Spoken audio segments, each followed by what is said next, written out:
वाह। और एक सबसे बड़ा मिथ है, मतलब ऐसे कई लोग मुझसे भी पर्सनली पूछते हैं स्वामी जी कि जब भी हम हनुमान चालीसा या बजरंग बाण दोनों की बात होती है तो ऐसे कई लोग ऐसा कहते हैं कि बजरंग बाण हमें तब पढ़ना चाहिए जब आपकी ज़िंदगी में कोई बहुत बड़ी मुसीबत ना हो जाए, फिर आप भगवान को कसम दे रहे हो कि मैं ये चीज़ पढ़ रहा हूँ। इसमें कितनी सच्चाई है? नहीं, मतलब वेट करते हो कि मुसीबत आए फिर बजरंग बाण पढ़ूंगा। जब सतयुग आएगा तब कल्कि भगवान आएंगे, और जब कल्कि भगवान आएंगे तो उसमें हनुमान जी का भी रोल होगा। क्या वाकई सतयुग में हनुमान जी एक अलग रूप में आएंगे या फिर उनका क्या कैरेक्टर होगा? कल की अवतार होगा, जब होगा तब होगा। तुम तो वर्तमान में आज हो, और आज जो हनुमान है उस हनुमान की पूजा में आ जाओ। कल की अवतार जब हजारों साल के बाद होगा या 100 साल बाद होगा, या ऐसा तो नहीं है कि कल की कल हो रहे हैं। नहीं। ठीक है, पहले ये पूछ लो कि जब कल की पैदा होंगे तो तुम इसी शरीर में हो। परमात्मा स्वरूप को हम खोज रहे हैं, क्योंकि आत्मा का स्वभाव सच्चिदानंद है, सत्यचित आनंद। तो मैं अपने इष्ट को खोज रहा हूं। तो खोजने की प्रारंभ मैंने शिव जी से किया, लेकिन संकेत मिला। मैं उसको पॉजिटिव वर्ड्स में ले रहा हूँ, संकेत मिला। फिर मुझे लगा कि नहीं, मेरा शायद शिव जी नहीं हनुमान जी हैं, हालांकि ऊर्जा तो एक ही है। फिर मैं हनुमान जी के पास भी गया। हो सकता है मैं हनुमान जी पे भी नहीं रुका हूँ, अभी यात्रा में हूँ।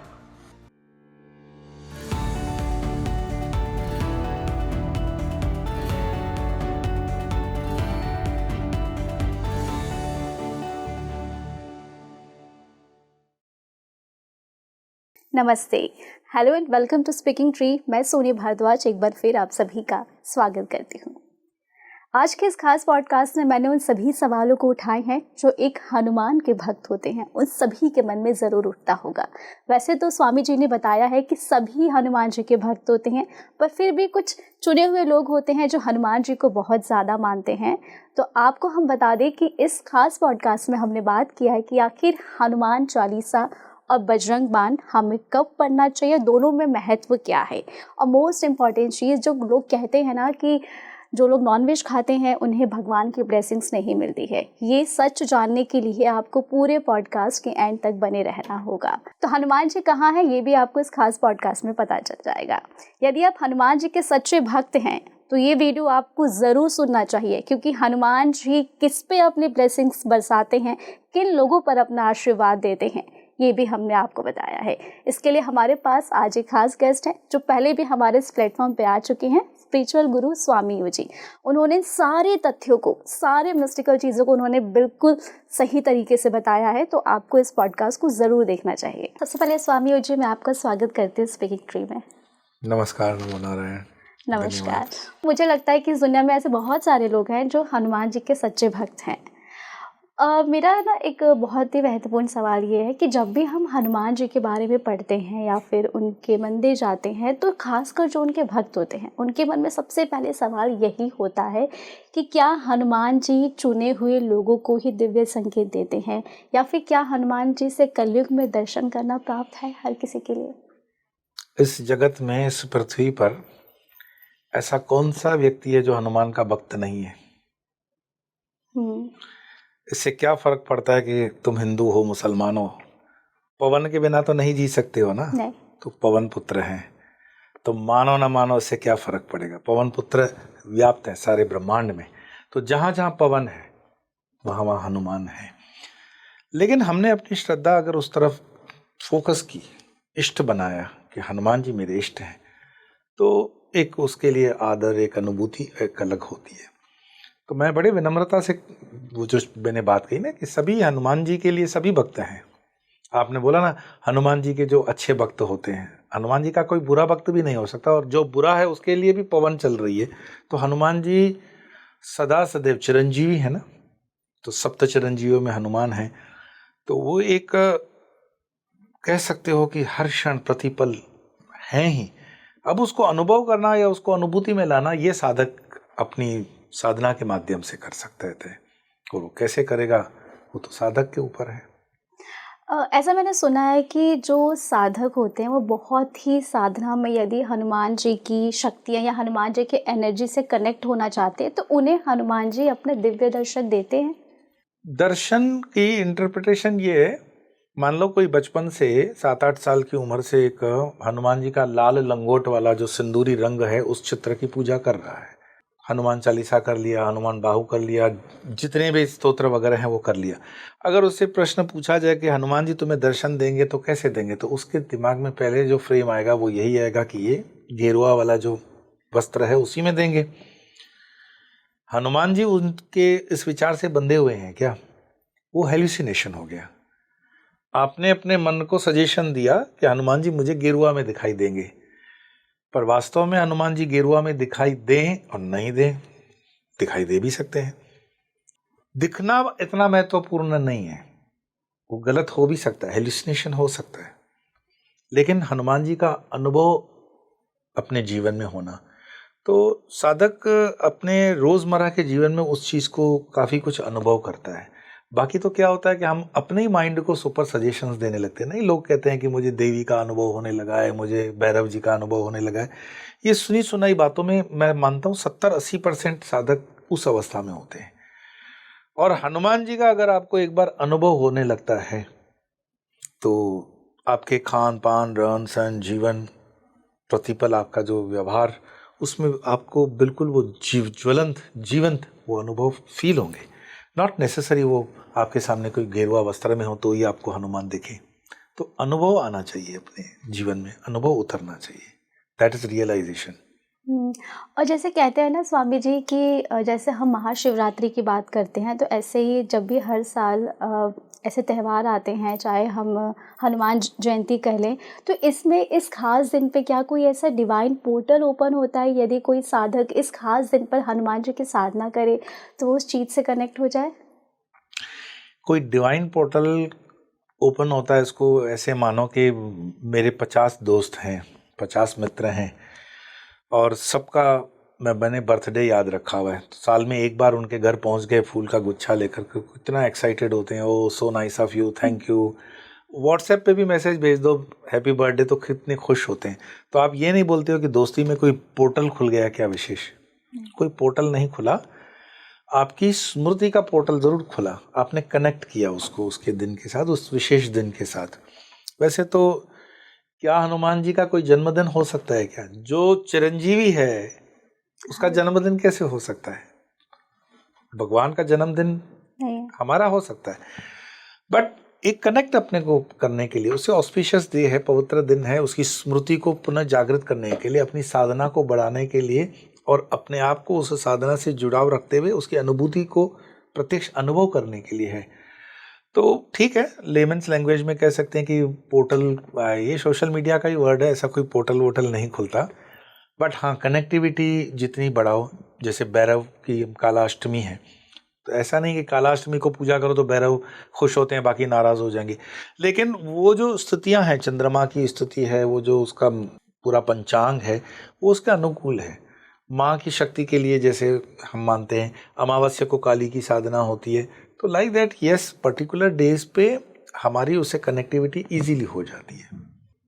इसलिए आई थिंक मुझे लगता है कि हम भी लोग इस चीज़ को इतना मतलब या तो इमेजिन कर लेते हैं, जो हनुमान जी के भक्त होते हैं, कि अगर हम इस खास दिन पे उनकी पूजा करेंगे तो उनका ज़्यादा अच्छा फल मिलता है। न करने से करना अच्छा है। मैं तो इनकरेज करता हूँ कि ऐसा कर भी लो, साल में एक बार करते हो, बच्चों को भी संस्कार डालो, बहुत सही है। कम से कम एक बीज पड़ा रहेगा संस्कार का, तो बड़े अगर आगे चल कर के वो जो साल में एक बार आप हनुमान जयंती करते हो, वो फिर महीने में आएगी, फिर वो रोज में भी आएगी। वैसे तो हनुमान जी की हनुमान चालीसा मिनिमम प्रत्येक सनातनी को रोज एक बार करनी चाहिए, क्योंकि हनुमान जी की जो हनुमान चालीसा करते हैं, कोई बहुत ज़्यादा समय नहीं लगता, लेकिन उसके अंदर एक होता है ना संस्कृत के बीज मंत्र, लेकिन यहाँ बाबा तुलसीदास जी ने सारे बीज मंत्र आपकी लोक भाषा में दिए हैं, एज गुड एज हिंदी की ही भाषा समझो, पर जो भाषा उन्होंने देसी भाषा का प्रयोग किया वो बीज मंत्र ही हैं। और एक एक लाइन को जब आप पढ़ते हो, चौपाई को पढ़ते हो, श्लोक को पढ़ते हो, तो अपने आप में वो अथाह सागर है। और कोई भी एक पर्टिकुलर पढ़ के अनुष्ठान करते हो उसका, मैंने तो अपने चैनल पर हनुमान चालीसा से हवन करने की विधि को भी बताया कि आप उसको उस तरह से भी जोड़ सकते हैं। तो हर माध्यम से, हर तरीके से हनुमान जी के पास पहुंचा जा सकता है। हनुमान जी के पास पहुंचना मतलब हनुमान जी कहीं दूर नहीं है, हनुमान जी से जोड़ा जा सकता है, पवन देव है। बस अपने माइंड को अलाइन कर लो और उस तरह डेडिकेटेडली रोज में, साल में एक बार तो ठीक है, पर रोज में कर लो, बहुत बढ़िया रहेगा। वाह। और एक सबसे बड़ा मिथ है, मतलब ऐसे कई लोग मुझसे भी पर्सनली पूछते हैं स्वामी जी कि जब भी हम हनुमान चालीसा या बजरंग बाण दोनों की बात होती है, तो ऐसे कई लोग ऐसा कहते हैं कि बजरंग बाण हमें तब पढ़ना चाहिए जब आपकी ज़िंदगी में कोई बहुत बड़ी मुसीबत ना हो जाए, फिर आप भगवान को कसम दे रहे हो कि मैं ये चीज़ पढ़ रहा हूँ। इसमें कितनी सच्चाई है? नहीं मतलब वेट करते हो कि मुसीबत आए फिर बजरंग बाण पढ़ूंगा। मतलब ऐसा कहते हैं कि हमेशा नहीं पढ़ना चाहिए। अपने अपने अनुभव हैं, मैंने कहा ना, ये तो अपने अपने अनुभव हैं। क्या होता है, तंत्रोक्त बजरंग बाण का तंत्रोक्त एक प्रयोग है। तो जब उसमें हम शपथ देते हैं तो उस शपथ में लौंग लेते हैं। लौंग आपने देखा है, गदा का स्वरूप होता है, क्लो। अंग्रेजी में उसको लौंग को क्लो कहेंगे। तो जब वो उनको मारते हैं हम, तो उसका भाव बता रहा हूँ। तो जब हम मारते हैं तो मारने का मतलब है हम गदा का प्रहार करते हुए उनको बताते हैं कि आपको ये काम करना है। अब एक भक्त जो होगा हनुमान जी का, आप कभी भी अपने माता पिता को एक चम्मच भी उठा करके भी नहीं मारोगे, ये तो शपथ देते हुए आप गदा मारते हो। तो ये एक ऐसा उग्र प्रयोग है, गलत नहीं है और सही नहीं है, मैं इस पर नहीं बोल रहा हूँ, प्रयोग है। पर यह प्रयोग तब करना चाहिए जब बहुत अति हो जाए। छोटे मोटे चीज़ों के लिए पड़ोसी ने परेशान कर दिया, आप आ गए तो नहीं। लेकिन विनीत भाव से आपको कौन रोक रहा है पूजा करने के लिए, हनुमान चालीसा करने के लिए, बजरंग बाण करने के लिए? कोई नहीं रोक रहा है। बजरंग बाण के अंदर जब इस तरह की हम जब प्रयोग करते हैं और इस तरह का व्यवहार करते हैं तो यस, उससे कुछ साधकों ने उसको अच्छे से बताया कि ये नहीं करना चाहिए। और मैं सहमत भी हूँ कि हर छोटी बड़ी बात के अंदर इस तरह के प्रयोग नहीं करने चाहिए। जब सतयुग आएगा तब कल्कि भगवान आएंगे, और जब कल्कि भगवान आएंगे तो उसमें हनुमान जी का भी रोल होगा। क्या वाकई सतयुग में हनुमान जी एक अलग रूप में आएंगे या फिर उनका क्या कैरेक्टर होगा? नहीं, एक तो क्या है, सोशल मीडिया के ऊपर कल का हमारा ठिकाना नहीं और चल रहे हैं कल की अवतार की तरफ। इस देश के युवाओं ने अपना चरित्र निर्माण नहीं किया, ब्रह्मचर्य का पालन नहीं किया और कल की अवतार को देखने की बातें करते हैं। ठीक, कल की अवतार होगा, जब होगा तब होगा। तुम तो वर्तमान में आज हो, और आज जो हनुमान है उस हनुमान की पूजा में आ जाओ। कल की अवतार जब हजारों साल के बाद होगा या 100 साल बाद होगा, या ऐसा तो नहीं है कि कल की कल हो रहे हैं। नहीं।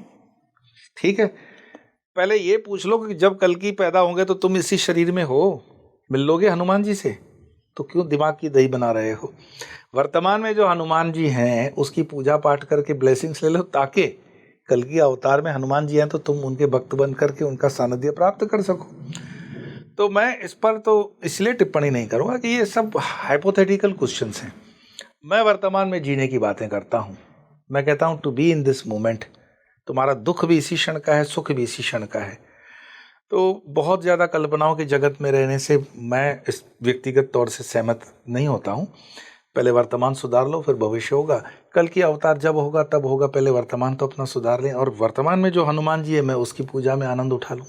जैसा आपने कहा कि हनुमान जी के सभी सच्चे भक्त हैं, पर फिर भी ऐसे कई लोगों को मैंने कहते हुए सुना है कि उन्हें, उनके साथ यदि हनुमान जी हैं तो वो एक तो उन्हें संकेत देते हैं, बट एक जो नॉर्मल इंसान है और उसे पता नहीं है कि मुझे हनुमान जी ये संकेत दे रहे हैं, या फिर मैंने, जैसे मैं मंदिर में गई, मैंने भगवान से कुछ मांगा और सडन सामने मुझे कुछ दिख गया, तो एक नॉर्मल इंसान कैसे समझेगा कि भगवान उसके साथ हैं, उनकी ब्लेसिंग्स हैं उनके साथ?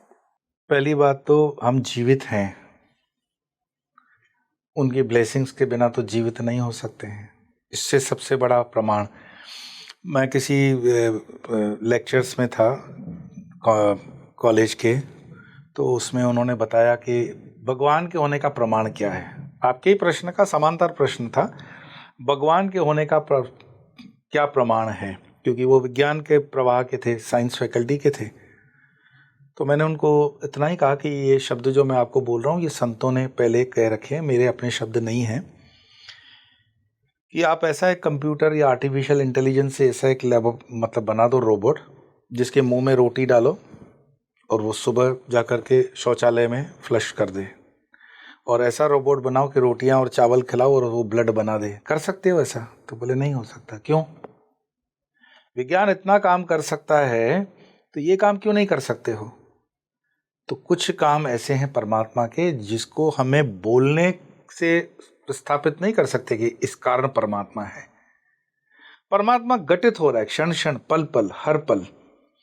जैसे मानो तुम्हारे घर के बाहर पौधा है, उसमें कल फूल खिल गया सुबह, तो क्या उसको इंजेक्शन लगाया था जो उसमें फूल आ गया? नहीं। तो उस फूल में खुशबू किसने दी, रंग किसने दिया, सुंदरता किसने दी? तो कोई तो पावर है, कम से कम इतना मानना पड़ेगा। ऑटोमेटिक तो नहीं है, आर्टिफिशियल इंटेलिजेंस नहीं है। तो वो जो तत्व है वही परमात्मा है। और वो परमात्मा को फिर गीता के आधार पर मैं बताऊं कि फिर वो साकार स्वरूप हम दे देते हैं, उस चेतना, उस या ऊर्जा को हम देते हैं। परमपिता परमेश्वर जो है, शास्त्र कहते हैं, वो वास्तव में गीता का ही आधार लेकर 12वें अध्याय का 4था श्लोक 3रा श्लोक, कि वास्तव में वो परमात्मा निराकार है। कृष्ण अर्जुन को कह रहे हैं, लेकिन उसको तुरंत से समझ पाना और स्वीकार कर पाना असंभव है। इसलिए हे अर्जुन, तू अवलंबन ले, स्वरूप का अवलंबन ले, साकार की पूजा में आ। साकार के बाद तू निराकार में जाएगा। अब जैसे हनुमान जी हैं, तो हनुमान जी किसके हैं? तत्व कौन है? रुद्र के हैं, शिव के हैं। तो वही मैं पिछले आपके पॉडकास्ट में कह गया था कि शंकराचार्य ने जो व्यवस्था दी, उस तत्व के बाहर कोई भी बाहर नहीं निकलेगा। तो हनुमान जी हैं तो शिव हैं, और शिव मानो तो भी एक, हनुमान जी मानो तो भी एक, कोई फर्क नहीं है। ये हमारी चॉइस के लिए और सरल करने के लिए है कि हमें हमारी माँ, सपोज करो, पसंद, माँ किसको पसंद नहीं आएगी, लेकिन हम कभी नहीं कहते माँ तुम साड़ी में बहुत अच्छी दिखती हो। अब ऐसा नहीं है कि माँ जिस दिन साड़ी नहीं पहनेगी तो उस दिन आप उससे बात नहीं करोगे, हाथ का भोजन नहीं करोगे। तो मेरे आराध्य जो मेरे इष्ट हैं वो मुझे इस हनुमान जी के स्वरूप में स्वीकार है, पसंद है, इसीलिए हनुमान जी हैं। पर तत्व रूपेण वो एक ही है, कोई विशेष उसमें नहीं। साधक जब उस अवस्था में पहुंचता है, उस पे अटके नहीं रहना है, सिर्फ हनुमान जी का मैं भक्त हूँ, हनुमान जी पे, हनुमान जी से आगे बढ़ो तो सही। हनुमान जी के आगे राम जी को जानो, राम जी के आगे शिव जी को जानो, शिव जी के आगे बढ़ो। तो अध्यात्म की जो यात्रा है वो निरंतर आपके ग्रोथ के लिए, आपकी ऊंचाई में लाने के लिए, न कि वहां पर स्टैग्नेंट वाटर, बदबूदार आपको तालाब बन करके मर जाना है। किसी ने अच्छा कहा है, it is good to be born in temple but it is bad to die in temple. अर्थात आपके ज्ञान का विस्तार हो, उस मंदिर में पैदा होना बड़ी अच्छी बात है, लेकिन ज्ञान से बाद उस मंदिर से बाहर निकलो, जगत के ज्ञान को लो, ब्रह्मांड बहुत बड़ा है। तो हनुमान जी की साधना, हनुमान जी का अनुभव बहुत अच्छी बात है, लेकिन उस अनुभव को बाद में शास्त्र कहता है, उपनिषद कहता है कि हमें और यात्रा आगे बढ़ानी पड़ेगी, बढ़ानी चाहिए। स्वामी जी, कभी आपको ऐसे कोई अनुभव हुए?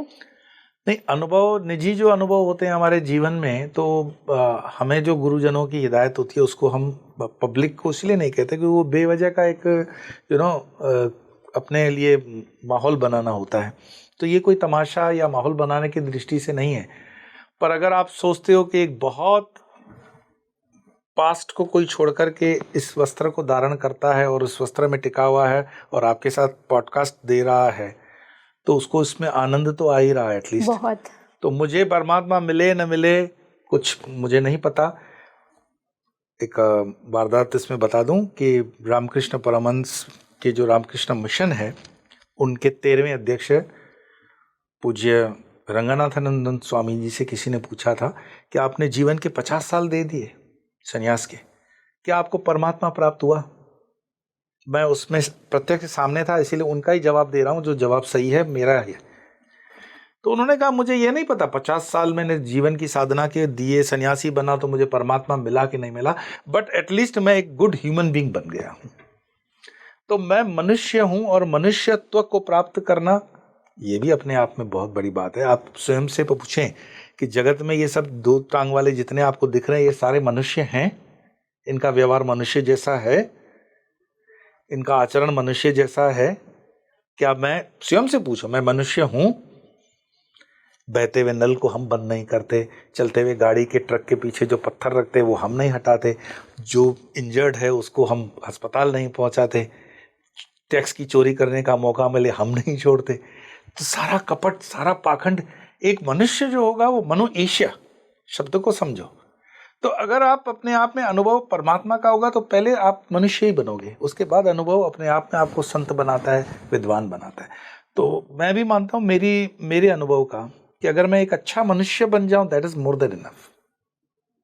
और मैं अभी यात्रा में हूं, मैं दावा भी नहीं कर रहा हूं कि मैं मनुष्य बन गया हूं। ये आपने बहुत ही अच्छी बात बताई। और देखिए ना कि हम इंसानों को भगवान ने इस धरती पे भेजा है, और जहाँ इंसानियत नहीं है, जहाँ लालच भरा है, एक दूसरे में भेदभाव भरा है, वहाँ वो इंसान फिर भगवान की प्राप्ति का कैसे कर सकता है। भले इंसान बने हर इंसान, ये ज़रूरी है।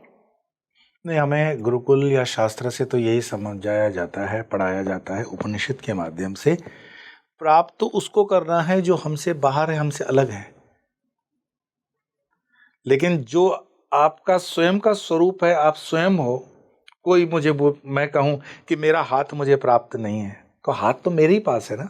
हाँ। अगर मैं हाथ को पीछे कर दूंगा तो ऐसे नहीं बोल सकता हूं देखो मेरा हाथ नहीं है पीछे। तो परमात्मा बाहर नहीं है। शास्त्र जो समझाते हैं, हमारे गुरुजन समझाते हैं, वो विद्यमान तो भीतर ही है। जैसे इसको कैसे समझोगे? शास्त्र इसको समझाते हैं कि किसी ने दूध का कटोरा भर करके लाया, तो उसको पूछा कि इसमें घी दिखा, तो बोले कि घी तो ऐसे नहीं दिखेगा। तो नहीं, कहते हैं ना कि घी दूध से बनता है। बोले ये बात सच है कि घी दूध से बनता है, लेकिन उस दूध को पहले उबालना पड़ता है, फिर उबाल करके उसमें थोड़ा दही का जामन डालना पड़ता है, फिर दही जमानी पड़ती है, फिर उसको मथना पड़ता है, फिर माखन निकालना पड़ता है, फिर माखन को अग्नि पे गर्म करना पड़ता है, तब जाके घी निकलता है। और उस पद्धति के हिसाब से घी इसमें है, पर अभी दिखता नहीं है, पर है। ऐसे परमात्मा इस पूरी सृष्टि के अंदर है। आप बोलोगे तो दिखाओ, तो दिखाने के लिए मैंने दूध का कटोरा आपके सामने रखा है, लेकिन उसके लिए जो प्रोसेस है, जो प्रोसेस अग्नि वाला था, वो तपस्या से जुड़ा हुआ है। माखन का जो दही का जो मंथन आपने डाला उसमें जामन, वो गुरु का रोल है। फिर वापस से तपस्या, यज्ञ दान तप न त्राजित त्रिकर्म, गीता का जो 18वां अध्याय में भगवान कृष्ण करते हैं कि यज्ञ दान और तप करने से मैं भी छूटा हुआ नहीं हूं, मुझे भी करना पड़ता है। सेम थिंग, परमात्मा का अनुभव बाहर होगा ही नहीं, वो जो भी होगा भीतर होगा। इस पूरे शास्त्र को, पृथ्वी के सारे शास्त्रों को खंगाल दो, कभी परमात्मा का अनुभूति, रियलाइजेशन बाहर नहीं हो सकता, वो भीतर ही होगा। तो जो बाहर ढूंढ रहा है, मोह को कहाँ ढूंढे बंदो, मैं तो तेरे पास में, ना मैं झगड़ी बिगड़ी ना छुरी ग्रास में, मैं तो तेरे पास में श्वासोश्वास में। वो श्वासोश्वास में है, और उसी की अनुभूति के लिए पूरा जीवन निकल जाता है। अब वो उसकी कृपा के कौन से स्टेज पर वो आपको अनुभूति आती है, पर यस, परमात्मा अपने भीतर ही पाना होता है। इसी से ना एक मेरे मन में एक सवाल है कि मुझे कभी-कभी लगता है कि मैं पहले कृष्ण जी की भक्त थी, और ऐसा मेरे मन में लगता है कि शायद मैंने भगवान के साथ गलत किया कि मैं कृष्ण जी के भक्त होकर मैं अचानक से हनुमान जी पे शिफ्ट हो गई। तो क्या मतलब ये मैंने गलत किया, क्योंकि वो नेचुरल हुआ, मैं पहले कृष्ण कृष्ण करती थी हमेशा, और अचानक से मैं हनुमान जी पे शिफ्ट हो गई सडन। ये चीज़ ऐसी है, जैसे हम कॉलेजियन बच्चे होते हैं ना हमारे, तो वो कभी कभी बोलते हैं कि मैं आमिर खान का फ़ैन हूँ, फिर वो फिल्म पिट गई उसकी 2 साल के बाद, फिर वो शाहरुख का हो गया, फिर उसकी पिट गई, फिर अक्षय कुमार का हो गया। भगवान कोई आपका बॉलीवुड का एक्टर थोड़ी है कि इधर से उधर शिफ्ट होता है, नहीं होता है। बात यह है कि मेरे अंदर की मैच्योरिटी, एक दिन वो भी आ जाता है जब इन बॉलीवुड वाले नौटंकी को देखना ही बंद कर देते हो, समझ जाते हो सब नौटंकी है ना। ऐसे ही परमात्मा स्वरूप को हम खोज रहे हैं, क्योंकि आत्मा का स्वभाव सच्चिदानंद है, सत्यचित आनंद। तो मैं अपने इष्ट को खोज रहा हूं। तो खोजने की प्रारंभ मैंने शिव जी से किया, लेकिन संकेत मिला, मैं उसको पॉजिटिव वर्ड्स में ले रहा हूं, संकेत मिला। फिर मुझे लगा कि नहीं, मेरा शायद शिव जी नहीं हनुमान जी हैं, हालांकि ऊर्जा तो एक ही है। फिर मैं हनुमान जी के पास भी गया, हो सकता है मैं हनुमान जी पे भी नहीं रोका हूं, अभी यात्रा में हूं, जाके देवी माँ के चरणों में बैठा। तो ये हो क्यों रहा है कि मैं अपने मंजिल को ढूंढ रहा हूं, मैं अपनी प्यास के अनुसार उस जल को ढूंढ रहा हूं, और जहां मुझे वो छांव मिल जाएगी, जहां मुकाम मिल जाएगा, तो वहां पर आप अपने आप को तृप्त महसूस करोगे, और वो भीतर से भाव आ जाएगा कि यही मेरा स्थान है, यही मेरी जगह है, यही मेरा इष्ट है, और then there is no more question. यही मुझे महसूस हुआ, और मैं वहीं पे आके रुक गई। और ये हर साधक को होता है, होना चाहिए। ऐसे में एक और है कि ऐसा कहते हैं, मैंने बहुत सारी किताबें भी पढ़ी है हनुमान जी पे, तो कहते हैं कि आज भी हनुमान जी ऐसे कई गुफाओं में मौजूद है, और उनकी दिव्य ऊर्जा लोगों को महसूस होती है। जिनको महसूस हो उनको नमन है, पर हनुमान जी गुफाओं में रहते हैं, संत महात्मा तो अंबानी जी की शादियों में रहते हैं, हनुमान जी क्यों नहीं पहुंचते वहां पर? आप कहोगे कि उनका इनसे क्या लेना देना, भगवान है तो उनको गुफाओं में रहना चाहिए। भगवान गुफा में रह रहा है, आपको मैं बताऊंगा, बताओ एड्रेस कौन सी गुफा में, तो आप बोलोगे नहीं मैंने सुना है। तो जिससे सुना है उसको पूछो कौन सी गुफा में रहते हैं। ऐसी कोई गुफा की एड्रेस वो आपको देगा नहीं कि Hanuman ji so and so गुफा में रहते हैं। एक चित्र जो रामायण पढ़ते हुए है ना, उसको बहुत सोशल मीडिया पे डाला गया कि ये असली चित्र है, जैसे हनुमान जी स्टूडियो में फोटो निकालने के लिए बैठे हुए थे रामायण डाल करके। ये भक्त की भावना है, मैं इसका निरादर नहीं कर रहा हूँ, पर ये बहुत मतलब जिसको कहते हैं ना, ये इसका हाइप बहुत ज़्यादा क्रिएट किया हुआ है। मान लो एक मिनट के लिए मान लो कि हनुमान जी की आपको एड्रेस भी मिल गई कि बद्रीनाथ की सो एंड सो गुफा में हनुमान जी रामायण पढ़ रहे हैं, तो उससे क्या, आपके जीवन में उससे क्या फर्क पड़ेगा? अगर हनुमान जी साक्षात गुफा के अंदर आपको दिखते हैं, अनुभव होते हैं, तो इस राष्ट्र की चैतन्यता में, इस राष्ट्र के सारे जो ग्रोथ है, सारी जो उसकी शक्ति है, उसमें कोई फर्क है? और राष्ट्र जाने दो, आपके निज जीवन में उसका कोई बहुत बड़ा फर्क है? परमात्मा सामने खड़े भी हों साक्षात, लेकिन अगर मेरी पात्रता ही नहीं उसको पहचानने की और पाने की, तो मेरे लिए उसका कोई कीमत नहीं है। मैंने तो आपको गुफाओं में हनुमान जी बोला ही नहीं, मैंने तो कहा कि कण कण प्रतिकल क्षण क्षण वो पवन जो चल रही है वो हनुमान जी है। जो साधक होगा, जो भक्त होगा, वो तो हनुमान जी को महसूस करेगा कि जहाँ पवन चल रही है, वाह मेरे हनुमान, थोड़ा हवा का झोंका चले, जय हनुमान। गुफाओं में जाने की जरूरत क्या है? हनुमान जी तो चल रहे हैं, आपको क्यों नहीं दिखाई दे रहे? तो मैं तो गुफाओं वगैरह में इन चीज़ों में नहीं पढ़ता हूँ, क्योंकि जो साक्षात चल रहा है उसको अनुभव कर लो। और वो हनुमान आपको जिस पवन के साथ वो आपको बार बार एहसास दे रहे हैं कि हनुमान जी चल रहे हैं, और उसी हवा के दायरे में रहते हुए आप ये सारे अपराध देख रहे हो समाज में हो रहे हैं, और उसके लिए वो आपको प्रेरणा भी नहीं दे रहे हैं। कितने जड़ बुद्धि हैं हम कि हनुमान जी का अनुभव भी कर रहे हैं और हनुमान जी की बात मान भी नहीं रहे। वो हनुमान जिन्होंने अपने इष्ट राम जी के लिए समुद्र लांघ लिया, रावण से पंगा ले लिया, तो तुम अन्याय के खिलाफ, अधर्म के खिलाफ तुम क्या कर रहे हो? तो दर्शन मात्रने से कुछ नहीं होगा, अनुभूति से है, अपने जीवन में उतारने से है। बाकी ये बातें दिल बहलाने के लिए गालिब ख्याल अच्छा है, और मैं दिल बहलाने वाला सन्यासी नहीं हूँ, इसलिए शायद मैं बहुत लोगों को प्रिय नहीं हूँ, और मैं प्रिय होना भी नहीं चाहता हूँ। क्योंकि स्वामी जी प्रैक्टिकल बोलते हैं। मैं प्रैक्टिकल नहीं, जो सत्य है, लॉजिकल है, रीजनिंग के साथ है, उसको मैं बोलता हूँ। मैं अंधविश्वास और इन सारी दकियानुसी बातों में मैं बिल्कुल नहीं हूँ, क्योंकि हमारा सनातन बिल्कुल साइंटिफिक है, और बिल्कुल जिसको कहते हैं ना, हमारे ऋषि मुनियों ने उसको जो स्थापित किया है, तभी तो करोड़ों वर्षों से सनातन की ध्वजा फहर रही है और हमेशा रहेगी। हमें उस सत्य के स्वरूप को समझना चाहिए, ना कि असत्य को। मैं आपके उससे समझना चाहती हूँ कि भगवान, छोटे कम शब्दों में, कि भगवान राम और भगवान हनुमान जी की क्या ऐसी क्या घनिष्ठ, उनकी क्या ऐसी खास चीज़ें हैं, जैसे कहते हैं ना कि 11वें अवतार है, तो क्यों कहा जाता है, इसके पीछे का असली रीज़न क्या है? एक श्लोक है जिसमें राम जी हनुमान जी को पूछते हैं कि हनुमान, तुम मुझे किस दृष्टि से देखते हो?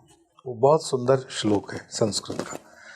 तो वो कहते हैं कि प्रभु, जब मैं आपको स्वामी स्वरूप में देखता हूं तो मैं दास हो जाता हूं, और जब मैं आत्म स्वरूप में देखता हूं तो दोनों को बराबर देखता हूं, और मैं जब निराकार में देखता हूं तो फिर कोई साकार का वजूद ही नहीं बनता। वो उस श्लोक का गहराई से अर्थ समझना कि जब मैं अपने, सपोज करो, परिवार में पिताजी को देखता हूं तो पिताजी को आदर देता हूं, और मैं एक फैक्ट्री का मालिक हूं, या सपोज करो मैं एक आईएएस ऑफिसर हूं, और वही पिताजी मेरी टेबल के सामने एक अर्जी लेकर के आते हैं, तो मुझे खड़ा होकर के उनको प्रणाम करना चाहिए या बैठ करके उनकी अर्जी लेनी चाहिए? हम अपने जो फर्ज हैं, जो ड्यूटी हैं, उससे च्युत हो गए, मिक्सअप हो गए हम लोग। तो जो हनुमान जी का जवाब है वही जवाब है कि when you are on your duty karma, do your karma first. Lokmanya Tilak ने ये बहुत अच्छे से कहा है कि इस राष्ट्र की अधोगति का कारण ये है कि हमने बहुत सी बातों को तवज्जो दे दिया, इंपॉर्टेंस दे दिया, हम कर्म विहीन हो गए, है ना। हम कृष्ण के उस स्वरूप को स्वीकार करते हैं जिसमें कृष्ण बांसुरी बजाएगा, जिसमें कृष्ण वृंदावन और गोकुल के अटकेलियां खेलेगा। हमें वो कृष्ण की चर्चा नहीं करनी है जो युद्ध के मैदान में अर्जुन को कहता है कि अर्जुन उठ और शत्रुओं का संहार कर। कर्मण्येवाधिकारस्तेषु मा फलेषु कदाचन वाले कृष्ण की हमें चर्चा इसीलिए नहीं लगती युवाओं को। मेरी बड़ी पीड़ा है मुझे, मैं इस देश के युवाओं की जब स्थितियां देखता हूँ, हिंदू कहता है ना मुझे जॉब नहीं मिलता, ये नहीं मिलता। आओ ना, हजारों लाखों जॉब खुले हुए हैं, लेकिन सबको एसी ऑफिस में बैठना है और आईएएस बनना है। हर हिंदू की ये युवान की ये पीड़ा है। उसे वो जो वरना आश्रम से मिला हुआ काम है उसको खेती नहीं करनी, उसको लोहार का काम नहीं करना, उसके अंदर अगर उसके माँ बाप दादाओं का जो विरासत वाला काम है उसमें नहीं आना, और उसमें दूसरे धर्म के लोग आ रहे हैं और फिर चिल्ला रहे हो कि हम धर्म जो आपको दिशा न दे सके, धर्म जो आपको ज्ञान न दे सके, और धर्म जो आपको उसकी समझ न दे सके, तो वो धर्म नहीं है। फिर डाउट करो, कुछ और है। धर्म तो आपको सबल बनाएगा, कर्मष्ठ बनाएगा, कर्म करेगा आपका। मैं अभी काशी के प्रवास में था, तो जो गाड़ी चला रहे थे, मैं विंध्यावासिनी के दर्शन को गया, तो मैंने उससे पूछा, भाई तुम ये जो गाड़ी चला रहे हो तो क्या स्थिति ऐसे चल रही हुई? तो उसने बताया कि मेरे पास इतने कमरे हैं जो रेंट पे दिए हुए हैं, मेरे पास 2-3 गाड़ियाँ हैं जो मैं इसमें चलाता हूँ, पर मैं रिक्शा भी चला लेता हूँ। मैंने कहा भाई तुम एक्सेप्शनल ऐसे युवान हो। तो उसका जवाब बहुत अच्छा था कि मेरे ऊपर 2 बच्चों की जवाबदारी है, मैं पिता हूँ जवाबदार, मैं एक पति हूँ, मैं एक पिता का पुत्र हूँ, तो मैं नहीं करूँगा तो पड़ोसी करेगा। तो ये होता है एक एटीट्यूड टुवर्ड्स योर रिस्पॉन्सिबिलिटी। जिस दिन हिंदू युवान समझ जाएगा, बहुत अच्छी बात है हनुमान चालीसा करना, हनुमान की बातें करना, भैरव की बातें करना, लेकिन देश के प्रति, परिवार के प्रति, आपके आसपास के मनुष्य के प्रति आपने अपना दायित्व निभाया है क्या? वो क्या भगवान देखेंगे? सब भगवान भरोसे छोड़ दोगे? तो भगवान ने आपको बुद्धि दी है, वो भगवान कह रहे हैं कर्मण्येवाधिकारस्तेषु मा फलेषु कदाचन। अर्जुन कह सकता था कृष्ण को कि आप मेरे गुरु हो, आप मेरे सखा हो, सब आप ही कर रहे थे हो, तो एक काम कर लो ना, ये कौरवों को setting.com में ख़त्म करो, राज सिंहासन पर मुझे बिठा दो, 2 मिनट का काम है। और कृष्ण के लिए कोई बड़ी बात तो नहीं थी, है ना? लेकिन कृष्ण ने क्या कहा? नहीं, तू कर्म करेगा, ये सब तुझे ही करना है, मैं तुम्हें रिजल्ट बता देता हूं कि जीतेगा तू, बट कर्म करना पड़ेगा। तो जिस दिन इस देश का युवान ये समझ जाए कि धर्म अध्यात्म बहुत अच्छी चीज है, लेकिन इसका मतलब आपको कर्महीन बन करके नहीं बैठना है कि मैं माला कर रहा हूं, मैं पूजा करूंगा, काम नहीं करोगे तो ये तो काम चोरी हो गई ना। आपको अपने दायित्व के ऊपर भी उतना ही जवाबदार रहना है, फैमिली के प्रति भी उतनी रिस्पॉन्सिबल रहना है, चाहे वो मेरी माँ बहनें ही क्यों ना हो। अगर वो कह दें कि हम जब करेंगे, हनुमान चालीसा करेंगे, भोजन नहीं बनाएंगे, तो बताओ परिवार का क्या होगा? तो हर चीज़ का एक नीति है, नियम है, उसकी पात्रता के अनुसार दायित्व है, उसको निर्वाह करना चाहिए। और मैं अपने आश्रम में, संन्यास आश्रम में हूँ, तो मुझे इस वस्त्र का और इस रंग का मुझे मान और स्वाभिमान होना चाहिए, तो मुझे सत्य के ऊपर रहना चाहिए। और इसीलिए मेरा बोलना कड़वा है पर सत्य है। कम से कम मैं जिस दिन अपने उन गुरुजनों से मिलूंगा तो मैं कहूँगा कि मैं सत्यनिष्ठ था, मैं सत्य पर था। ये अलग बात है कि लोग स्वीकार करें ना करें, that is not my problem. ये आपने बहुत अच्छी चीज़ बोली, और मैंने भी ऐसे, जैसे मेरे फादर खुद कहते हैं ये चीज़ मुझे, कि आप भले ही कम कमाओ, पर जब आप रात को बिस्तर पे सोना तो आपको सुकून की नींद आए कि आपने सही कर्म से, सही जगह से आपने पैसा कमाया है। बिल्कुल। ये जो सारी हम बीमारियां, सारी जो हम परेशानियां देख रहे हैं, इतने बड़े बड़े डॉक्टर से मैं मिलता हूँ, कई उसमें मेरे शिष्य भी हैं, और जो गायनोकोलॉजिस्ट हैं उनके पास बताओ ऑटिस्टिक बच्चे क्यों पैदा होते हैं? तुम विधि के विधान के विरुद्ध जाकर के गर्भपात करवा देते हो, जो जीव अभी पैदा नहीं हुआ उसे तुम गर्भ में मार लेते हो, और तुम ये एक्सपेक्ट करते हो कि तुम्हारे बच्चे बड़े नॉर्मल पैदा होंगे। ये वो कॉन्स्टिट्यूशन इस कॉन्स्टिट्यूशन से बड़ा है और वो आपको जवाब देता है। तो कर्म का सिद्धांत है, कर्म का सिद्धांत है, और वो सब पर लागू है, मुझ पर भी लागू है। मैं अगर कहीं पे पाखंड में हूँ, मैं अगर कहीं पे डबल स्टैंडर्ड्स में हूँ, तो उसका जवाब मुझे भी देना है। तो we are answerable to our own self, our true self, everyone. बस हमें ये चिंतन हो कि I am answerable to my true self, मैं अपने स्व के प्रति जवाबदार हूँ, जवाबदेह हूँ। तो मुझे लगता है कि हनुमान जी का जो अनुभव है वो आपको खोजने के लिए बाहर नहीं जाना पड़ेगा, साक्षात 24/24 घंटे होगा, जो मैं अपने जीवन का अनुभव करता हूँ। तो जब पवन चलती है तो मैं तो बिल्कुल, हम तो मस्त लोगों की तरह होते हैं कि पवन जब चलती है तो दोनों हाथ उठा करके बोलते थे जय श्री राम, प्रभु पधारो, हनुमान जी की जय हो, क्योंकि आपको अनुभूति हो रही है हनुमान जी चल रहे हैं। मुझे किसी गुफा में नहीं ढूंढना उनको। आई एम सॉरी, पर मैं अपनी अनुभूति बता रहा हूँ। जो लोग नॉनवेज खाते हैं, क्या उन्हें हक नहीं है या फिर उन्हें भगवान ब्लेसिंग्स नहीं देते? खान पान का अगर भगवान से संबंध हो तो दुनिया में सबसे बड़ी पॉपुलेशन कौन से धर्म की है? क्रिश्चियनिटी की। तो उनको भगवान प्राप्त ही नहीं है, क्योंकि वो तो मांस मदिरा से चलने फिरने वाले लोग हैं। भारत के अंदर, ये मैं नहीं कह रहा हूं, गूगल करके देख लें आपके देखने वाले, भारत के health department, government of India का सर्वे कहता है बरसों से 70% भारत की जनसंख्या नॉन वेजिटेरियन है। ये मैं नहीं कह रहा हूं, भारत सरकार कह रही है। तो 70% आपके देश की जनता पाखंडी है इसका मतलब। तो खान पान, ये लहसुन प्याज, ये दाया बाया, ये पाखंडवा या 70% पाखंड है? मैं मानता हूं कि जीव की हत्या, ये वो एक फिलोसॉफिकल चीजें हैं, वो अलग बात है। लेकिन जिनका स्टेपल फूड है भाई, जिस बंगाल के अंदर मछली जोल का फॉल है, जल तुरई, आप उसको बोल दोगे तुम पाप कर रहे हो? नहीं। जिस आदिवासी क्षेत्र के अंदर आपका प्रोटीन का कोई वास्तव में कोई रास्ता नहीं है, वो मुर्गी के अंडे पाल करके, मुर्गी का अंडा लेकर के बच्चों को जिंदा रख रहा था, वो पाप कर रहा है। वो जो गरीब है, जो हरिजन है, जो बेचारा सुअर पाल करके भी अपने परिवार का पोषण कर रहा है, वो पापी है। और हमारा धर्म श्रेष्ठ है।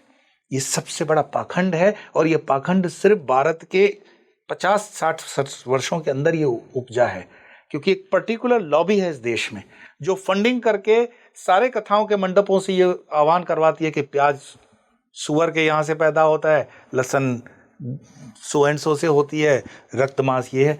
भाई, तुम इस देश की परंपरा, सनातन को कितना जानते हो? कितने हजार वर्षों की यह परंपरा है।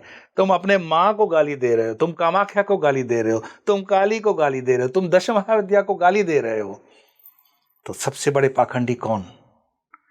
मैं इसको विनम्रता से कहूं, खान पान का भगवान के इससे कोई लेना देना नहीं है। खान पान आपके शरीर के संरक्षण के लिए है। सबसे बड़ी बात है आपका भाव जगत। मेरे से भैरव जी की जब दीक्षा लेते हैं, स्पेशली एनआरआई विदेशी होते हैं, तो मैं तो पहले ही पूछता हूँ, देखो मैं इसमें ना समर्थक हूँ ना आलोचक हूँ, ये आपका निजी जीवन है, आपका व्यक्तिगत निर्णय है कि आप वेजिटेरियन रहो। कोई आदमी कहे कि पॉलिस्टर के कपड़े पहनना पाप है और सूती वस्त्र पहनना चाहिए, गांधी ने कहा था खादी पहनना चाहिए, तो गांधी के खादी पुण्य है और बाकी पाप है। ये क्या मूर्खता है? ये आपका निजी जीवन है। आपका खान पान वस्त्र कोई और व्यक्ति निर्धारित करेगा?